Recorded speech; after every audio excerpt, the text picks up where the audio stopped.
What's up mga Dachi, Marion Benizano here, and today, i-review natin tong DJI Osmo Action 4 by telling you kung ano yung mga favorite features ko sa kanya.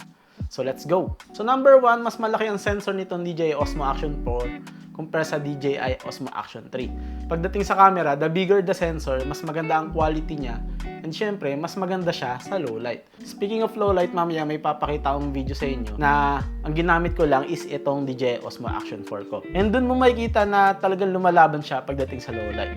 So number 2, kayang-kaya niya mag-shoot ng 4K at 120 FPS and HD at 240 FPS. So perfect na perfect to dun sa mga taong gustong mag-slow mo ng video nila in post-processing. Kasi biruin nyo, 4K at 120 FPS. But sa high quality na yung video mo, kaya mo pa siyang i-slow down na talagang walang lag or talagang battery smooth nga kung tawagin. Next, stabilization. Ito na yata yung pinakagusto ko na feature niya kasi alam niyo yun, hindi niyo na need bumili ng other gadget para maging stable lang yung footage niyo. Kumbaga dito pa lang, super steady na yung footage niyo, and based on my usage, especially sa pag-vlogging, lalo na kung travel vlog ka and ayaw mo magdala ng napakaraming gamit. Sobrang perfect nito kasi bukod sa stable na siya, yun nga, maganda na rin yung quality na binibigay niya sa'yo. So number 4, isa to sa pinakagusto kong feature ng DJI Osmo Action 4. Actually, with DJI Osmo Action 3 na din. Siguro yung magnetic mounting niya. So pakita ko sa inyo. So ito yung mounting ni DJI. Ayan, ito. Magnetic to. So you can mount it like this. Yan. Nang hindi na tinatanggal sa cage or sa case yung mismong action cam. So pag tatanggalin nyo, yun lang kadali. So meron lang siya mga clip dito. And super strong yung magnet niya. So yan. Kahit i-wiggle ko pa siyang ganyan, hindi siya matatanggal. And another one, yung frame niya. Yung frame niya hindi lang siya pang landscape mo. Pwede mo rin siyang i-portrait mode like this one. So ganun kadali. So perfect na perfect to sa mga mga nagti-TikTok, madalas gumagawa ng reels. So ayan, vertical video niya. Paano tanggalin? Pinch mo lang 'tong gilid. Ayan siya. Tapos mount mo siya ng ganyan. Yan. Yun kadali. Diba?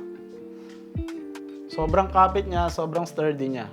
So another one, itong camera na to, kaya niya mag-shoot ng 10-bit video. Uulitin ko, 10-bit video.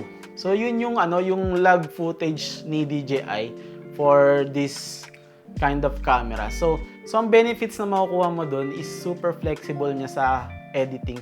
Lalo na kapag gumagamit ka ng iba't ibang camera. Syempre, yung iba't ibang camera natin, may kanya-kanyang picture profile yan. And usually, para sa mga videographers, usually gumagamit sila ng flat profile or log profile para madali nilang ma-match yung mga footage nila. Especially kung gumagamit ka ng iba't ibang camera. So ito, magagamit mo siya with your other cameras kung sakali.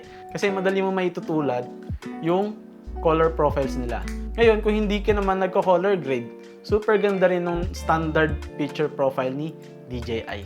So guys, yun yung mga features na sobrang nagustuhan ko dito sa Osmo Action 4. Actually, nagkaroon ako ng Osmo Action 3 and okay din naman siya, pero nung nakita ko yung difference ng Osmo Action 3 sa Osmo Action 4 when it comes to footage, sobrang napabilib ako nitong Osmo Action 3 na to. Kasi for me as a videographer, pwede mo talaga siyang magamit sa work eh. Actually, meron na nga dito sa YouTube na gumagawa ng mga cinematic, parang cinematic montage or vlog using lang ito. So, sa mga gusto mag-vlog and ayaw nilang magdala ng sobrang bulking camera, sobrang laking camera. So, minsan nga gusto natin mag-vlog pero ayaw natin ng too much attention sa sarili natin. So, super perfect nito kasi pwede mo siyang ilagay sa bag mo or sa pocket mo lang. And ayun nga guys, sabi ko nga kanina, maganda rin yung quality nung low light niya. So check nyo tong video na to. Ginawa ko to just using this camera, DJI Osmo Action 4.